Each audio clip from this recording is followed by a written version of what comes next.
ঈদ মুবারক, ঈদ মুবারক, ঈদ মুবারক। ভারতে ভারতে মুসলমানের জন্য আইন করছে মোদি সরকার।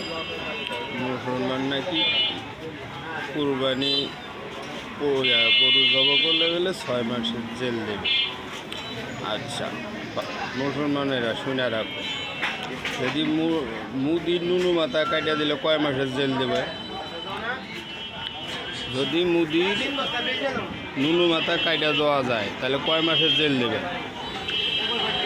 যদি মুসলমানের যদি গরু জবাই করলে কুরবানি যদি 6 মাসের জেল হয়, তাহলে মুদির নুনু মাথা কাটলে কয় মাসের জেল দেবে?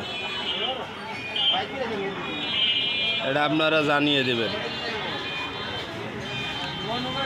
বুঝছেন?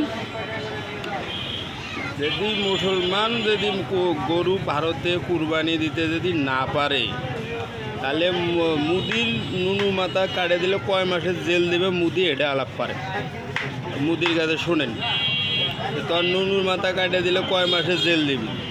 যদি মুসলমান যদি গরু কুরবানি দিলে যদি 6 মাসের জেল হয়, তাহলে মুদির নুনু মাথা কাটলে কয় মাসের জেল দেবে? এটা মুদির কাছে শুনেন, ভালো করে শুনেন। ও আইন পাশ করে